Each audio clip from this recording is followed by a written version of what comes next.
Okay, then let's start the last panel of the HMC panel series of this year. I'm excited that so many of you at least took the time to come tonight as well. I know we had a training day, a lot of us had 2 classes starting from 9, and it's great that we have 4 alumni coming as well. Actually, Sandra is coming for the first time on campus at all, which is quite interesting, but we're going to get into that a little sooner. Before I start with the moderated panel, I want to give you a brief overview of what's happening. For those of you who've been around for the last couple of weeks, you already know we're going to have a 40-minute moderated panel session with me and the 4 lovely girls. And thereafter you can ask the questions you'd like. And then we have some pizza where Adhitya is right now on the run to get some food in as well for those of you who are hungry. With that being said, I'm delighted to introduce our first panelist of tonight, which is Nguyen. She's currently excelling as a product integration manager at Toric, and she is a remarkable force in consumer-centric product development. With strong foundation in data analysis, her career journey includes significant roles at Coalition One, Fresh, Nike, and 2 Social Inc. This approach uniquely combines data fluency with creative thinking, aiming to make a substantial difference in the customer experience. Her educational background spans a bachelor in biochemistry from the University of Ottawa and a dual degree master's in international business and business analytics from HULT. That being said, please help me in introducing me to the stage.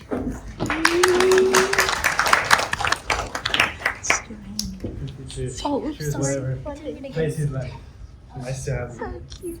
All right, now, ladies and gentlemen, let me introduce the second panelist of tonight, which is going to be Sandra Chuman. Sandra is a dynamic professional in product marketing and financial services, currently enhancing customer experiences at Paystand as a customer success manager. Her career has spanned various roles, including being a business banker at the Bank of America and a product marketing manager back in Peru, underlining her extensive experience in both strategies and product marketing. Sandra holds a Bachelor in Business Administration and a Master's in Disruptive Innovation and an MBA from HULT. So she definitely has studied a lot as well. And next, we have another exciting panelist, which is Sofia. She has been working in various fields and is right now working as an inventory analyst just over the street at Levi Strauss & Co. I guess a lot of you know the office and know the iconic statue in front of it. She leverages her expertise in business analytics and data analysis to optimize supply chain operations. Her journey includes being a data analyst at Waco and a teaching assistant not only at HULT but also at VNU in Ho Chi Minh City. By the way, I've been there in 2019. It's a lovely place, and I guess you loved it a lot, and I'm actually surprised that you're transitioning over because it's so nice. But yeah, with that being said, she has a bachelor's in biochemistry as well, and 2 masters in international business and business analytics from HULT, graduating with distinction and GPA of 4.0. That was impressive when I read that on LinkedIn. And yeah, with that being said, please come to the stage. Nice to have you. And last but definitely not least, we have another B, Nguyen. She is currently thriving as the digital marketing manager at Wellth. She is a transformational marketing leader. Her career highlights includes roles at Dorvest, Gable, and 2 Roads & Co., where she demonstrated expertise in lifecycle and growth marketing automation, and social media marketing. Her educational journey encompasses a bachelor's in Asian American Studies and Communications from the University of California, and also a dual degree master's at HULT in International Business and Business Analytics. Please help me in joining the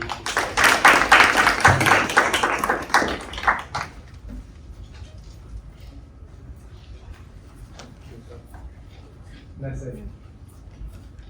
As you get settled, you can have some drinks as well in case you're thirsty for my time. Thank you. And I'm excited for all the things we're going to talk about today. And the storyline I like to start all those panels with as the first is to have a little bit of an introduction of yourself as well. I mean, I talked a little bit about your vita in terms of an executive summary, but I'd love to hear your story as well. So let's start off with V with the E, not with the I. And you have quite a strong background in data-driven product development. Could you share? Yes, exactly. Yeah. Exactly. Yeah, exactly. It's even more confusing because actually I'm German and the E and the I in German are actually switched around, so it's even more confusing. But yeah, I got it. But Too many E's. yeah, about that, can you share your journey? How did you end up in data analysis, and what has influenced your strategy to then where we are today? So currently I am a product manager for integrations at a small construction analytics startup. I honestly started in a background of sales and marketing and sales management. And the path that I kind of carved for myself is learning about business and business analytics on a larger scale helped me kind of pivot my story into saying how I would relate better with the company and seeing, I guess, the transformations in data. What my company was doing was essentially leveraging our platform to do no-code analytics, and it was pioneering data inside construction where no one is actually doing right now. So a lot of people in the tech realm, once you're a data analyst or a data scientist, you tend to join the tech industry and not the construction industry. So what our product set out to do was to ensure that data was being leveraged in this industry as well. And I kind of pivoted my story as, I'm an international person moving abroad and ready to start a new journey. It's something exciting when it came to data and data transformations, and that's how I landed in the role. Awesome. Now let's transition over to you, Sandra. What is your story? Where are you right now? Well, I'm originally from Peru, so back in Peru I did a lot of, I used to work in bank for 6 years. So when I came here to the US, one of my main goals was to work in tech. And definitely it was a challenge at the beginning when I was trying to look for positions on an industry that I didn't have experience. So one of my strategies at that time was to enter to the job market in an industry that I was kind of expert. So I got a job in Bank of America. And then once I got that position, I was able to switch to a fintech, right? So I was looking for to join the tech industry, but for me, one of the first steps was, okay, what's more related to tech and banking, so I found some positions, interesting positions in fintech. So currently I'm working in the customer success team. So my role there is to understand the clients and find a lot of upsell opportunities with this specific customer that is B2B. And I'm very, very happy that I made that switch finally to the tech industry. Nice. So definitely not a journey a lot of people do, considering Bank of America is probably a high target for a lot of people, and you're transitioning to say, okay, let's risk it all again and transition out. So we're definitely going to talk about that later again. Now, what about you, Sofia? You're working now as an inventory analyst. How did you land this role, and how are you leveraging analytical skills there? So actually, when I finished HULT International Business School, my first job started as a data analyst for the Google vendor that's called Basu. And then I worked there for 2 years, and my role is focusing on data and reporting by data visualization. And I just landed my second job at Levi Plaza right across the street. About 6 months, and it's completely different from what I did before. It's about retail, and I'm still in my learning journey because I'm just started, and I'm still learning in the new industry. That's lovely. And what about you, V? You are now transitioning a little bit into something else with marketing. Tell us a little bit about you. Yeah, so I've kind of been all over the place. I started out going right off of college, undergrad. I went into the wedding industry, so I was an event planner for a long time.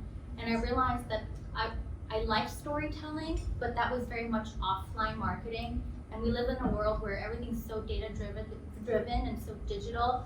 I wanted to pivot into that space, so that's why I went to HULT and did the MIB and the MBAN program to really understand how we can hone those data and how can we leverage in a way that's compliant too, and we're not like, you know, getting into people's privacy, but turning that into a way that can yield like revenue and growth and support a company. So after I graduated, I worked at a seeding startup, and that was in the prop tech space. And then I went to fintech Series A startup, and now I'm at a health tech Series B startup.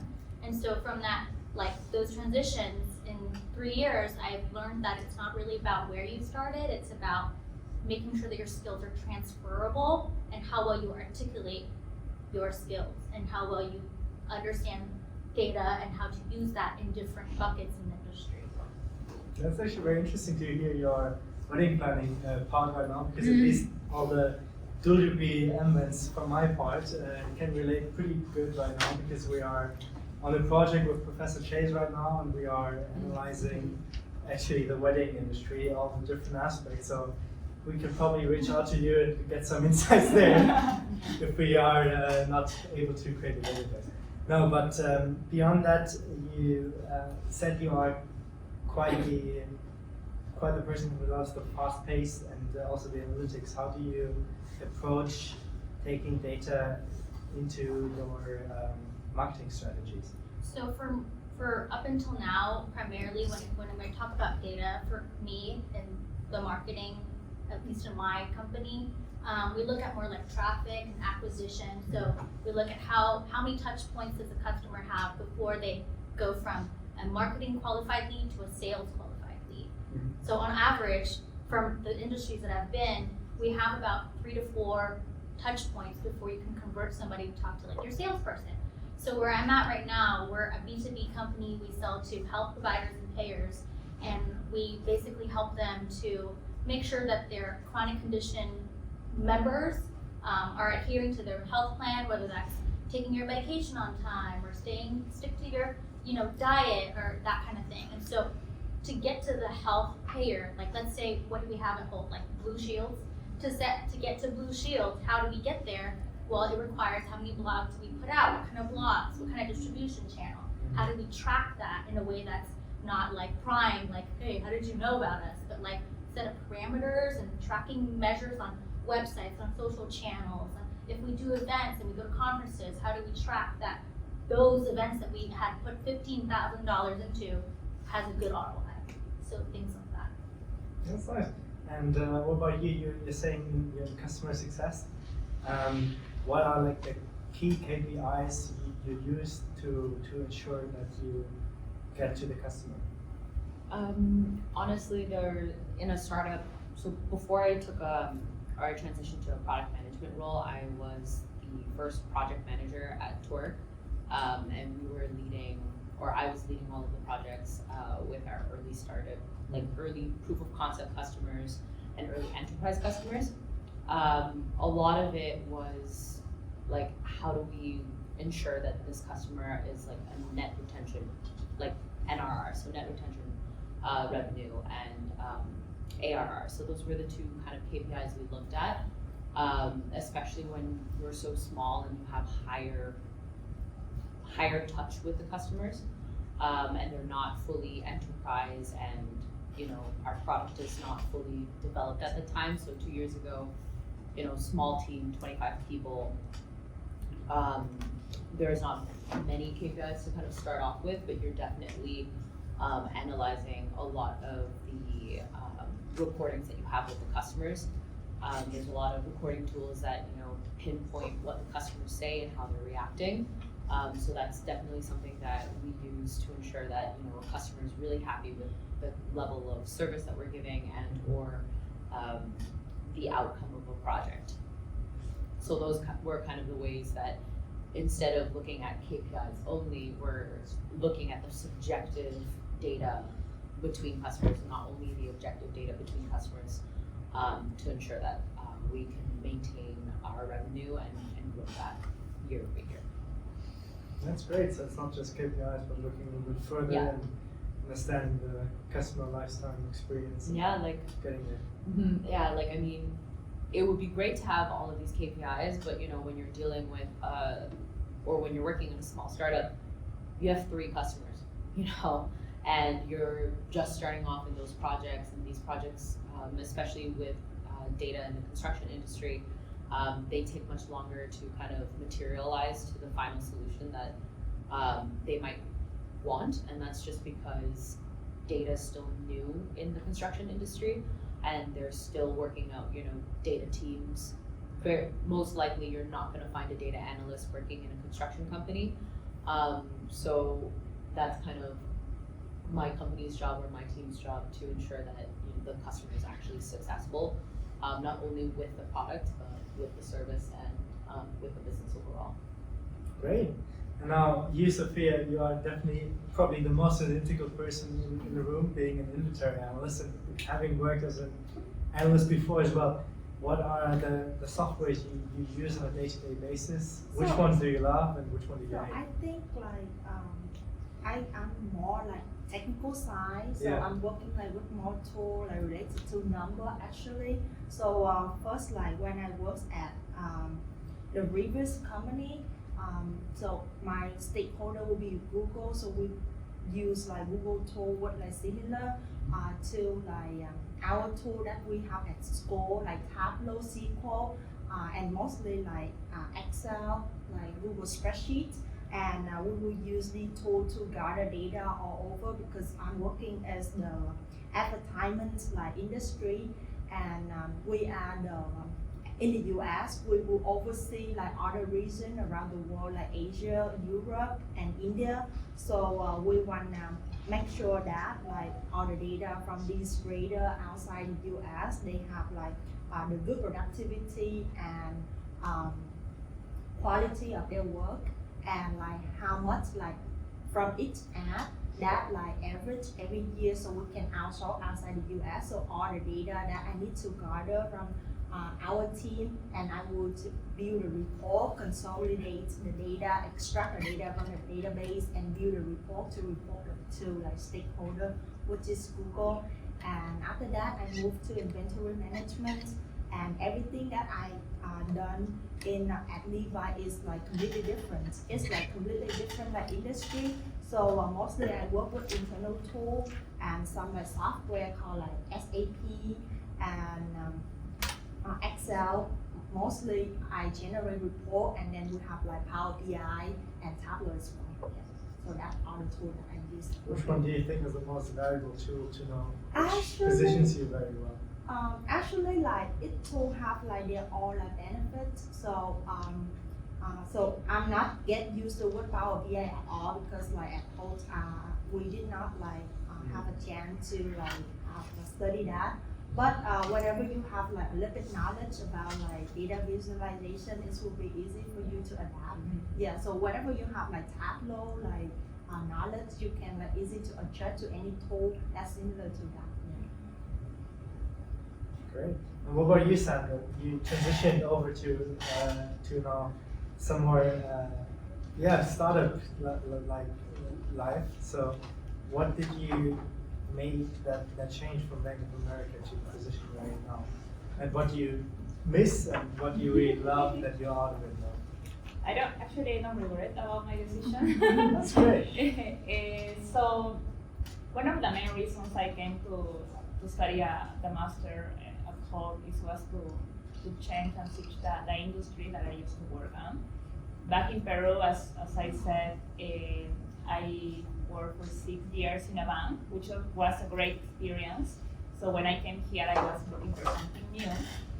The reality is that when I started to apply to my dream job or dream companies, probably I didn't have experience in the industry. So I started, like to find other type of strategy, because I'm not sure if this is happening to you guys, but for me, when I started to apply, I realized that recruiters are looking for the job title if you had a previous experience on the same position, regardless of the industry. Or secondly, if you have expertise on the industry, even if you don't have the job title. So So I was like, I didn't have a job title and I didn't have the expertise on the industry. So I was like, okay, this is not working. So I just started to apply to banks, to companies where I used to have that experience in the industry. So that's how I started, to gain more interviews and become more, like comfortable with the interviews until I got this job at Bank of America, which was a position very similar what I was doing in Peru, which was great. I was there for 1 year and I used to have a lot of knowledge about my colleagues, how the job market here and how it works. But after 1 year, I was like, okay, this is the moment, to make a switch. So for me, what worked at that point was networking. Like I ended up finding this position because of actually it was a Afolabi, a person that I used to study with. And this startup is we are around 400 people because we do have offices in Mexico as well and here. Pros and cons, of course. The pros, and I'm gonna highlight this more, is like between a corporate company where everything is already structured. Probably you have heard this before. Like you just do probably one or two things, like you know what to do, right? But in a startup, since everything is new, you have the option if you want to, to show other types of skills, participate in meetings from teams that are not necessarily your team. So let's say, for instance, I don't belong to the product team, but today I had a meeting with the head of product to iterate and exchange some ideas with customers to build new features for this software that we are selling. The other day I was having a meeting with the head of marketing because they are trying to understand the customers to find case studies that's one of the for the sales team. So for me, that so far I'm really enjoying it, but it's in a startup. I feel that it's depend on you if you want to show more things that So yeah. Experience. Now you also talked a lot about how you really need to analyze the data because you don't have that many customers yet in your startup. How do you leverage not annoying the customer too much with all the recordings and all this? How do you find the balance between analytics and still having a story where you have a genuine connection with your client? It's a really good question. So I come from a really long background of being front-facing customer service in the retail industry. So I think I've worked in the retail industry for over 10 years. So being front-facing in front of customers all the time on a daily basis, managing sales and sales teams, those skills honestly transferred over as a project manager, facing a completely different industry, and with people that their projects and their data projects are completely different than anything that I've experienced. So that experience of just being in front of customers all the time equipped me with the ability to, understand how to put myself in a customer's shoes and relate to them and understand, okay, what are your real pain points? What are the problems you're trying to solve? What am I trying to do right now that can help you get to the goal that you're looking for? And those are the, day-to-day things that we would have to do as a project manager. And then now as a product manager, for integrations, I ensure that the customers actually have the data that they're looking for across 80 plus different softwares. So I mainly work with APIs and integrations now, and it's something that I didn't think would be equally as important because studying MBAN, you're trained to look at how to analyze data, how to clean data, and how to transform it. But no one ever teaches you how to gather data and how important gathering data is because you have so many sources, different softwares, different tools that every company uses, and that's not the same across every industry.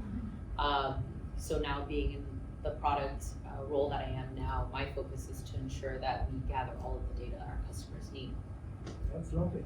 Could you actually follow up on that just slightly in terms of what's your approach to collect the most relevant data? So I sit on a lot of prospect calls as well as customer calls, or now our current customer success team, whatever recordings that they have that is relevant, they'll send to me and I review them. If I have any questions, because I'm not from the construction industry, I'll reach out to these people myself and do one-on-one interviews, or if they prefer async, do surveys so that I get an understanding or a better understanding of the problems that their data that they don't have access to can solve. And that kind of guides me on, with my current development team on what we should build, on what integrations we should focus on, and the reasons why. Lovely. And you told a lot about how I'm transitioning a little bit to a different topic now. I guess that's fine. You talked a lot about how you worked in different kinds of funds, and I guess you have quite a big scope of now in terms of what's relevant in different ones, what are the differences, and what are like the 3 things which really are most important every time you have transitioned to the next company. Well, that's a big question. 3 things, right? Yes, you can go with 2 as well if you don't find 3, that's fine. Well, I think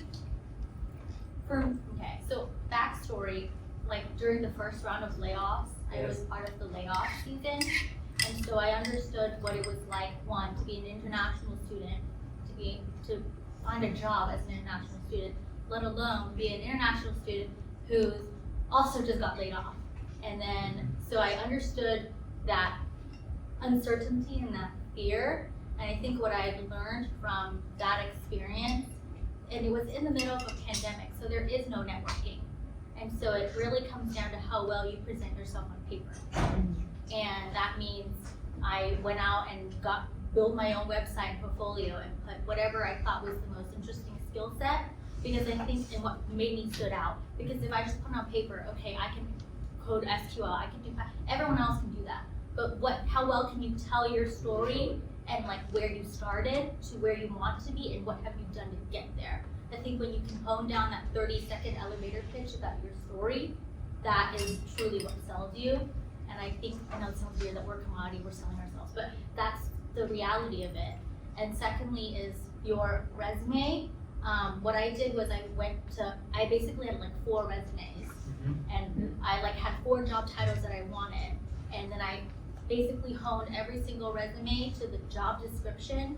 And we didn't have ChatGPT then, so it was very It was much harder that time. Yeah, it was very much like look at like 50 of the same like job description, see what's the see what's the commonality, what it is that they want, like the hard skill sets, and then go out and like cater that resume to that. And then my other thing is if actively apply, but you have to be very intentional about your application. People say apply as much as you can and increase your odds, but that's not the case.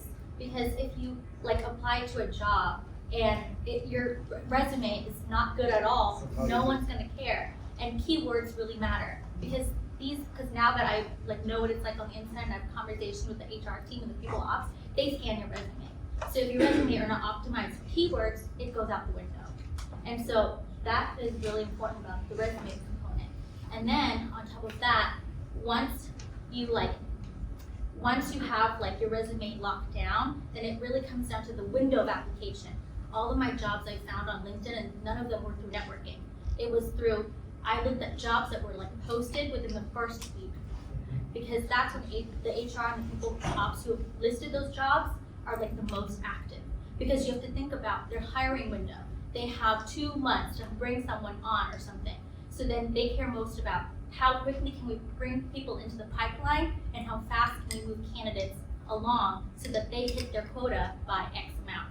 So those are like the 3 things I would say, is like sell yourself in the best way possible, really like hone in your resume, make it technical, but also like show your character, like your uniqueness, whatever it is, in my interview, I said, well, one of like my secret talent is I'm ambidextrous, and I have a really nasty scar on my arm that I tell everyone, like it's my battle scar. Like it's the little things like that. And then the third one is definitely how you go about like submitting your application. That's great. Why not? Let's keep it in this round. I think at the end of the day, I framed the panel about job strategies as well. So what about you, Sandra? Do you want to continue? What are your top tips for career strategies? Yeah.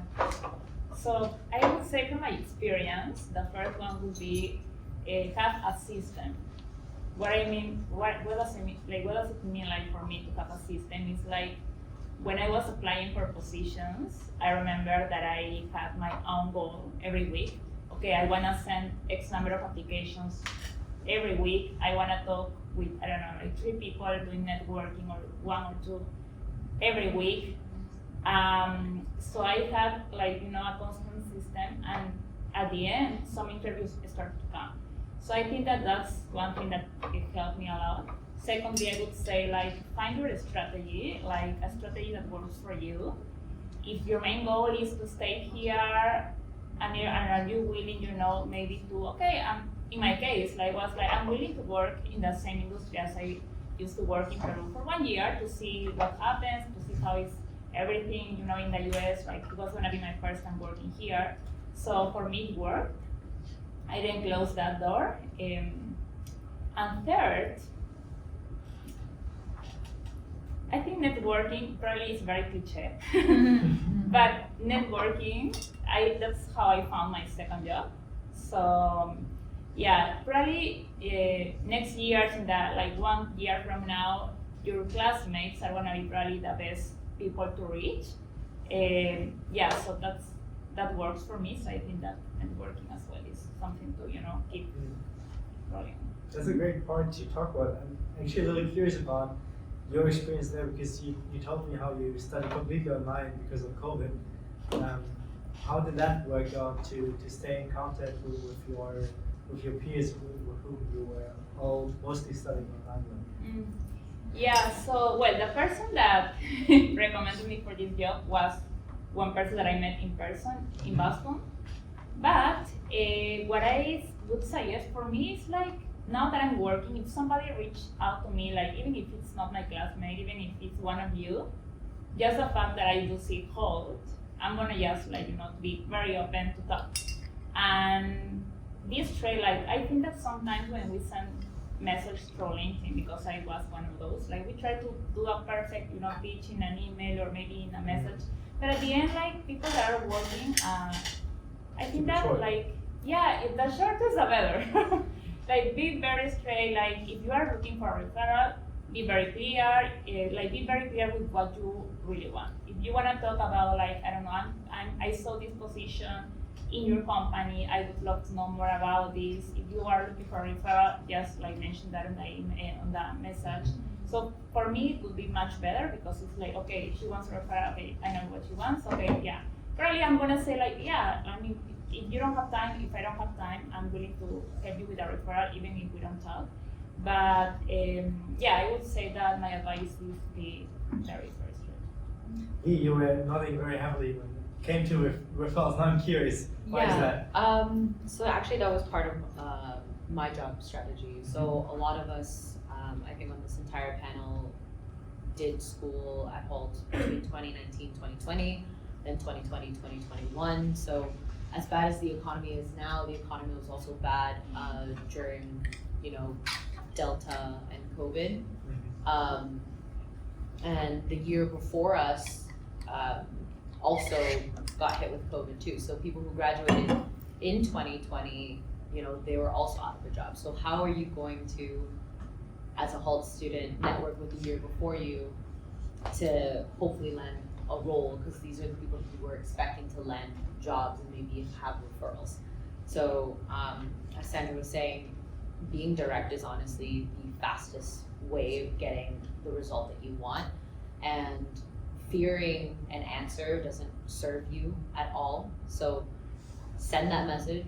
It'll always be either a yes or a no. And if it's a yes, then you're always going to get your foot in the door. Right.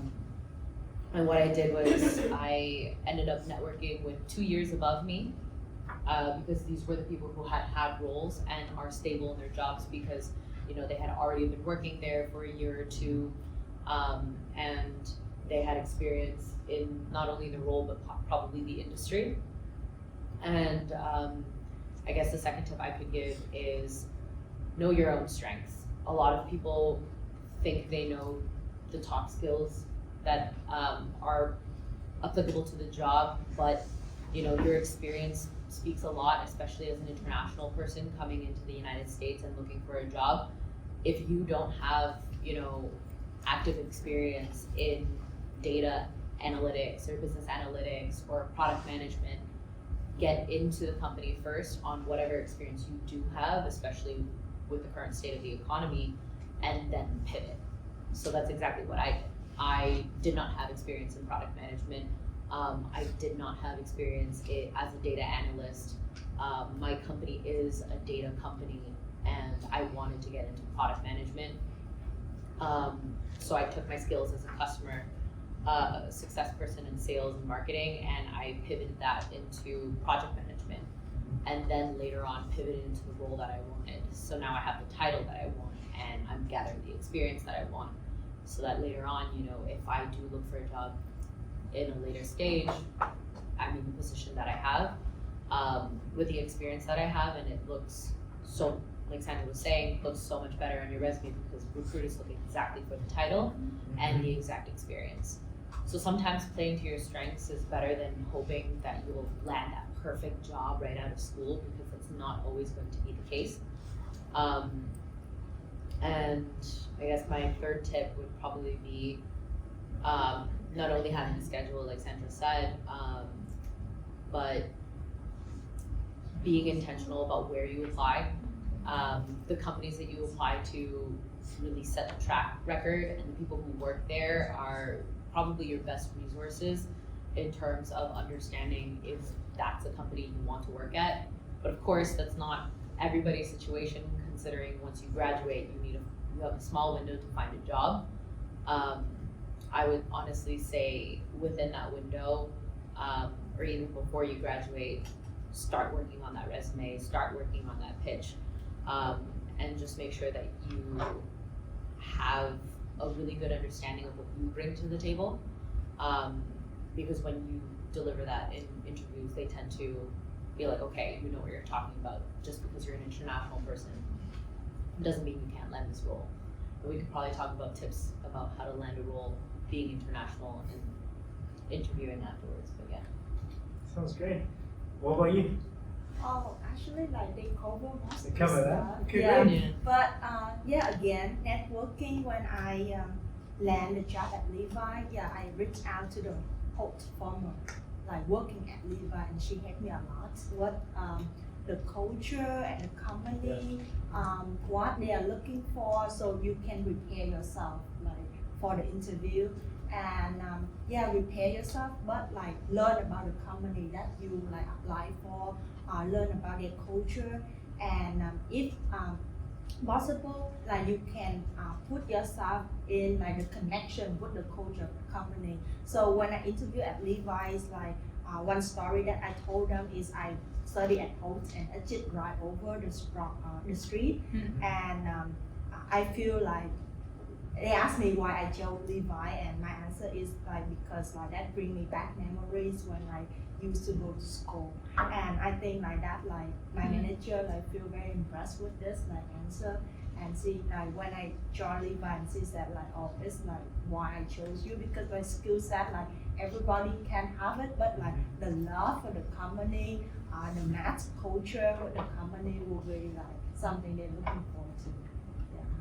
That's great to hear. No, definitely. If you have that love, share it. No, definitely. Before we jump into the Q&A, I wanted to give you a heads up that we're going into a quick last round of questions, and I'd like to spice things a little bit up and have it a little bit off topic. So I'd love to know from all of you, if you'd be able to choose one superpower, which one would you take? Who wants to go first? I can go first. Yeah, you That's go. fine for it. Now, I think I'd love to fly because you'd be so much faster and you can get everywhere. And I mean, especially here in San Francisco, I actually love the fact that you can have a daily walk to university back and forth and you get in your daily calories. But I think you could just save so much time if you could fly, so that would probably be the one I'd take. I'll go next. I'm still thinking. That's okay, that's okay. So honestly, if I could have a superpower, I would like to be telepathic. I really, I am a doer. I am someone who's very efficient with things, but it takes a really long time because you're also working with other people, and you never know what they're thinking. And even if you ask them questions, some people have a lot of subtext or don't fully express themselves, which is completely fine because, you know, we're all people from different cultures, different backgrounds, different nationalities, and the nuances to the things that we say can always be clouded because people want to ensure that they're saying the right things. But just knowing how people think and what they're thinking would save me so much time. But definitely that superpower needs an off button, so I need an off button to go with that, so I don't think about everything everyone is thinking all the time. Nice. Who wants to go next? If you don't, we can all jump into the questions right as well. And if you'd like to share it later, then let's do that. So let's open the Q&A then. Who wants to start? Yes. So, Can you also tell us your name, please? Yeah, so I'm Manik. I'm doing my MBA right now. I'm basically from India, and I mainly have a question for B. Am I pronouncing it right first? There's two of us. Yeah. But Thank you. Am I pronouncing it right? Yeah. Good. So, like you're a product manager, and like I've been leading a tech team in my previous experience, but I want to transition more into the business side of things. Because eventually I want to start something of my own, and I just want to understand exactly what project manager does, because I was like, as you said, ChatGPT. I used ChatGPT to see what are like options for me to go into after tech experience for business, and product manager was the first option that ChatGPT gave. So I just want to understand, like, is it like being a product manager, you are like the owner of that product, you're deciding everything on it, or what are mainly your roles and responsibilities like? Apart from the tech side, I want to know more about the business side. How much are you like working with sales people or marketing people and finance? Yeah, so for my specific role, I own the entire integrations suite of our product. And how much do I blend over to all the other teams all the time, every day? Sales, marketing, customer success, those are the three teams that I work with besides the development team that we have in Ukraine. And because I came from a sales background and a marketing background, I can easily, conversate with the rest of my team. And a lot of the strategy that goes into product development is honestly based off of, can we make money off of this? Are the customers going to be happy? Are we building the right products, and are we building that right experience, right? So those 4 questions tend to answer a lot of the questions or a lot of the work that you would be doing between these cross-functional teams. Because if you're not building that right product experience, your customer's not going to be happy. If you're not building the right product and the right integrations, you're not going to be making that money. And if you aren't, you don't have to know everything about marketing, but if you don't know exactly what feature that you want to be talking about and that you want to be pushing out there and advertising, it won't help drive, marketing qualified leads to get sales qualified leads and leads down the pipeline. So a lot of my work in day-to-day is not only looking at tech documents and API documents, but the other half is strategizing with the team about how we can improve these processes and drive revenue for that part of the product. I don't own the other parts of the product, but I do get a lot of experience working with the team in terms of how my product integrates with all of the other products in the company as well. So the entire platform. Lovely. Makes sense. Thank you. All right. Anybody else has questions? Yes. I have one in the top of my mind because he was also mentioning what actually puts us apart as international students whenever we're pitching we want to do this. We're good at this. So. That's great. I actually forgot about asking that Yeah. myself. Yeah. Perfect. So my strategy when it was COVID and honestly in this economy is not to mention that I'm international. I know it sounds really odd, but a lot of the process when you first apply, right, you're gonna have to check that box. Do you need sponsorship? And I know it's going to be against every single person who's morally correct. Every fiber in your being, you're gonna want to click yes. The answer is no. Click no. Go through the entire process. You sell yourself, and at the very end, if they ever ask, that's when you bring it up. But at that point, they're sold on your capabilities, your skills, your story. And at the end of the day, you know, this is always the risk of international people that we have to take. But that's a risk that at least I'm willing to take to ensure that I land the role. Because you know you're competing against everybody else in the Bay Area. You know, you're competing against Stanford students, Stanford grads, Berkeley grads. You know, we're not the only school here. So that's kind of my strategy at the beginning. But then when people ask me about my experience and how I stand out with that, I more so speak about my personal experience growing up and my work experience as well, depending on the company that you're applying for, of course.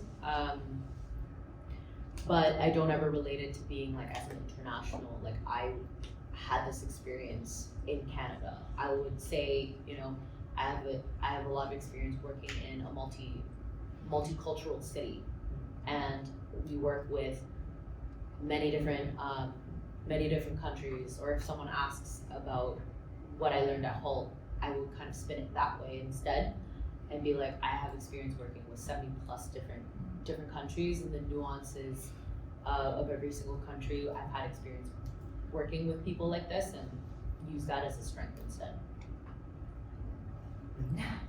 Nice, yeah. I had a different experience. Yeah. I was very upfront about the fact that I was an international student, and I checked that box because I wanted to make sure I'm not going to waste your time, you're not going to waste mine. You know what kind of stuff you have to do for me if you bring me on. And I just spun it like, I remember taking a whole class and someone had shared that in an Indian culture, when you're talking to them and they're nodding, they're going, and for us, we're, right? So acknowledging the different like cultural barriers and the way people move and the way people talk. And so I took that as being an environment where you're so immersed in so many different people, you learn to adapt. And adaptability goes a long way, especially in the industry that I'm in, the department that I'm in. You have to be able to adapt to the language the way your customer speaks. So being able to acknowledge that that is your customer base. If they are CEO, director, they speak differently than if you were to be in a B2C company where it's just like regular people like you and I, where we talk Gen Z slang, versus like, dear Mr. Whatever, versus like, hey yo, what's up? Like it's two different, and being able to acknowledge that. And so that's kind of what I did with my like application. And then I just, you know, and then when they had asked like, oh, do you need sponsorship? And I was very upfront, like, yes, I do need sponsorship. This is where I'm at. I have STEM OPT, and if you can bring me on, then you can bring me on. And you don't need to be, at that point, you'll need to e-verify me at that point either. Like, if you like me and if I like you, this is where we're at. So, you know, just leverage yourself and being able to take whatever you do and spin it. It really comes down to how well you spin everything. And as you say, you can also highly leverage the fact that if you do have the STEM degree, you have this 3 years of work experience, Right. and that's a big point as well. Yeah. But I guess everybody here knows that. You wanted to add something? Yeah, as well? so just the same as V, I would Yeah. take no at the beginning, but as international in STEM, we still have like 3 years Yeah. to prove them that we can like be able to be sponsored. So I would say no at first, and if they land a job, like just prove yourself that you like capable to get like small. Great. Yes. Oh, I'm just curious about the PM role, and you mentioned that if you've not had like previous experience, you need to like work. I mean, if you've had previous experience, you need to like first bank on that, and then you can like switch to like PM. So what about like if one never had previous experience? For example, I was like running sort of a startup back home. Majorly I was doing like PM stuff. Now, how does that sound to an entry level in a company, especially a startup in that context? So I honestly think it depends on how you craft your story.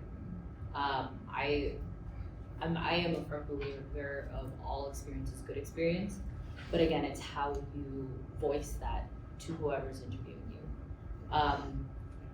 And one of my good friends, he's not here, he's done a panel before. He's done also a triple pivot, like myself, pivot in industry, pivot in role, and then pivot from the education. And he also had experience with a startup, starting up his own startup, but the story that he told was, I am passionate about people, and I am passionate about building a business that gives back to the community. And what his small startup was they made small solar panel stoves and sold it very cheap to a lot of countries in Africa, so that they wouldn't depend on wood and or burn down their houses and things like that. And that was his entrepreneur like experience, right? And then he took that and ended up landing, he told that story and he ended up landing a role working kind of as an investor in a larger company, acquiring other startups. So really depends on how you spin the story, and honestly, being an entrepreneur is one of the best experience of how you take that experience and apply it to a different role. So for example, if you were to go into product management, you would say, you know, you own that business. The customers are yours. You hear that feedback, you take it, and you want to improve your product or whatever you're delivering. So you were your product owner and your CEO, right? So really depends on how you take that story and share it to the recruiter that you're speaking with. That makes sense. Any other questions? Yes. Hello, I am Stephanie from Peru. I am in the MBA program, so I have a question for Sandra. And what is the most difficult challenge that you faced when you started working here in San Francisco? I mean, the culture is, in Peru and South America, we used to be more friendly and something like that. Yeah, good question.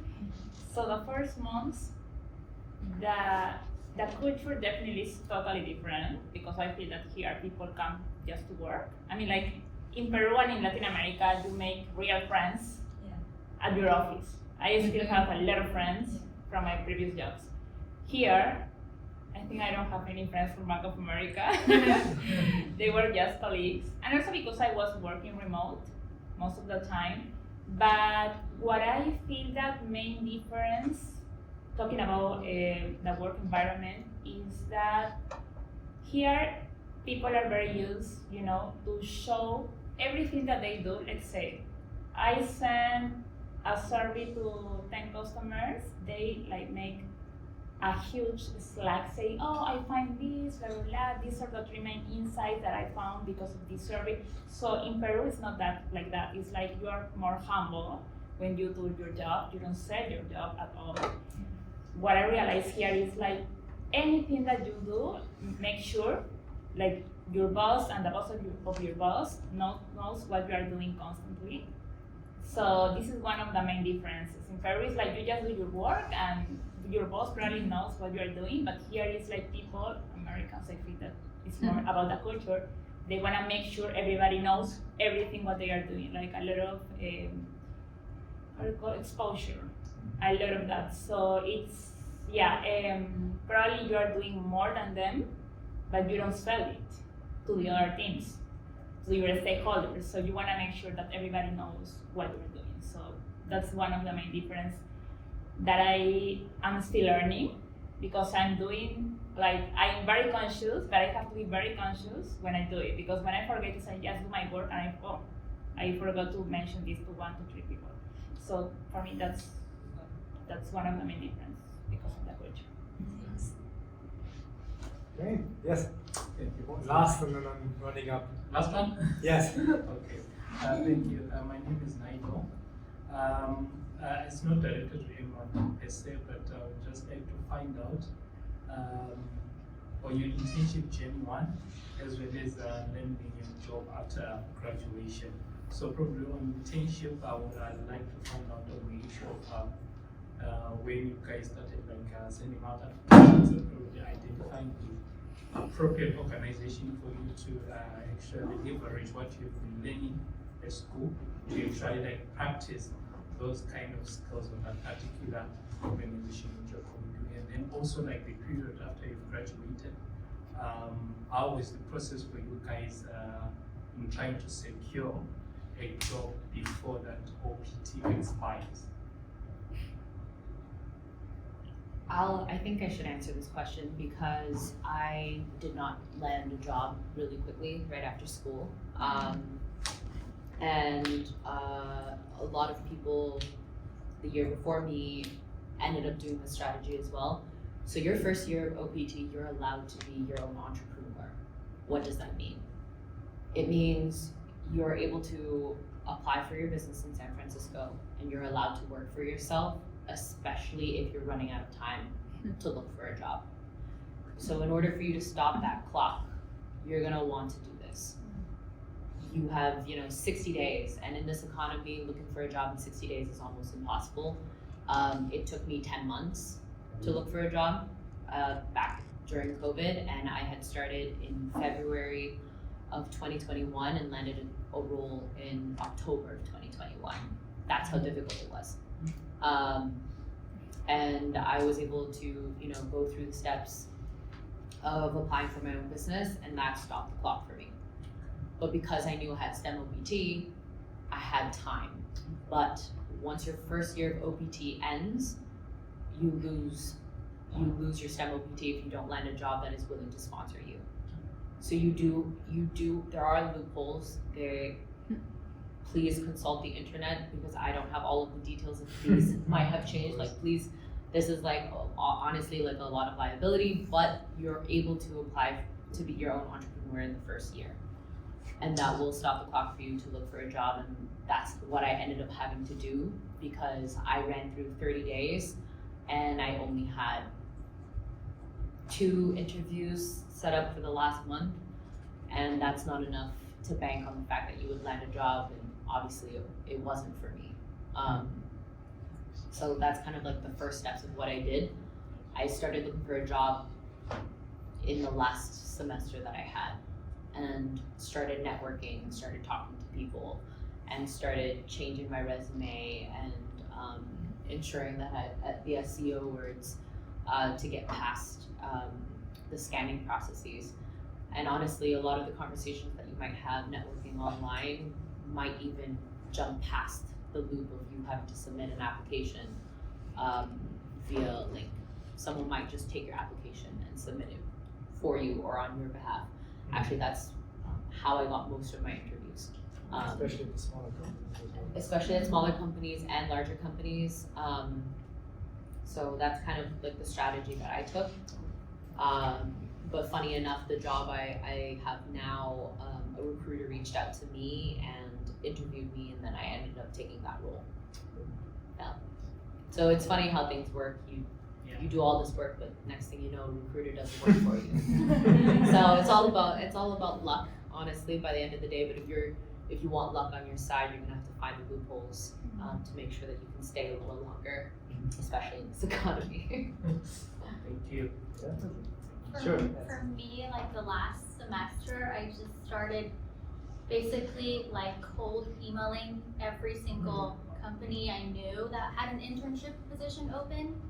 and I like applied for it, and then I saw now on LinkedIn, but at the time, you know, LinkedIn didn't have like, now you can see like who listed this job application, which was how I got my current role, is after I had applied, I like DM'd them right away, but before that, they didn't have that. So what I did was I just randomly found people on the internet, and I would guess their domain. I'd be like, oh, if Jeremy is hiring, I'd be like, Jeremy@wellth.com. Because it's always wellth.whatever.com, that's their email domain. So I would just guess their first name, and then whatever. If it bounced, then okay, I'll try first name and last name. And then that's basically how I got my first internship. And then I also emailed the CEO, and I basically wrote, hi, this is me, this is why I'm in. It's the most basic template, and I just switched out the company names basically. And I grew companies based on industry. So if it was fintech, I was like, I love money, I love making money for you, money moves the world. And if it was like retail, oh, I love shopping, I'm like a millennial, I understand how they talk, like catering that. And that's how I got my first internship. And I did that for 2 months, and then I was like, my clock is ticking and I don't want to take up my OPT, like unemployment days. Can you like help me? And that's when they put me in a full-time role. And that role, I was in an industry that I've never done before. And that's why I'm saying, like, don't be afraid to go for industries that you have no clue, because what they do is during onboarding, they will ramp you up. So like I worked in a prop tech industry, then I pivoted to fintech, which I have no idea what that's about. Like I can't even manage my own money. And then I like pivot into health. I'm in health tech, and I don't even have a biochem or any background. If you talk science to me, it goes out the window. But it doesn't matter, because at the end of the day, they will teach you their lingo, and they'll teach you how they talk, what they need, and you just need to apply your skills to that task. So that's kind of like my takeaway. That's so true. Yeah. I'm gonna add 2 things. There's now like a Google extension that will, if you're opening a LinkedIn post, that will, if it doesn't post who's the poster of that job description, it will find who's the manager of that team. Yeah.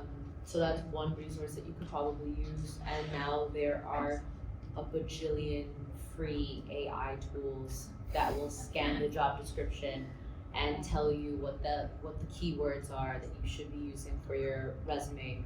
Before, you had to use job scanning, you had to pay for it. There was no free AI tool 2 years ago. It's so crazy how different it is now.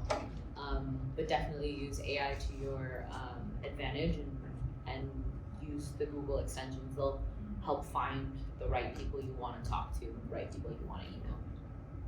Definitely. That being said, thanks a lot for all your insights today. And I guess it's time to round up the panel. I hope Adhitya is back with the pizzas. If not, he will be there in 5 minutes, because I haven't seen him joining in yet. But I think he's just around the corner. And I think we had a really interesting talk today. And before I round everything up, I want to thank everybody who participated, not only you attendees, but also the 4 of you, Levi, Sandra, and Sofia. And I'm also a little bit excited about telling you about our upcoming mentorship program. Some of you probably have heard about it already in advance. And what I'm really trying to build here at the HULT Mentorship Club is to ensure success. And the panels, that was the first step, but now it's about taking that to the next level. And you all talked about how important it is to be proactive. And that's what mentorship can really help, to have a one-on-one partner where you are talking to somebody on a 2 times per month basis to talk about your goals, about your progress. So I'm in the process of recruiting a lot of alumni to be mentors for you guys, the students, to talk about your goals, your aspirations, and you can definitely let us know in terms of what industries you're curious about, where you want to get help. And don't worry about it. It might be a big thing to say, okay, I get a mentor, but it helps a lot. I've got now one, I'm about to get another one, and it really, really helps a lot. So if you're interested about that, you can scan the QR code. I guess you still need to put it up there again. Otherwise, if you don't, you can message me as well, or Jennifer, and let us know, and I'm going to send out the forms to you. And I'd be delighted to onboard as many as possible. We're probably now already at 25 alumni who are mentoring and something around that for students as well.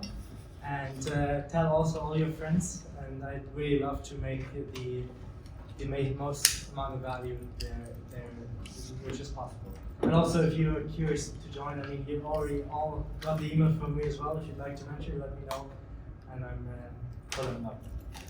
Awesome. Thank you very much.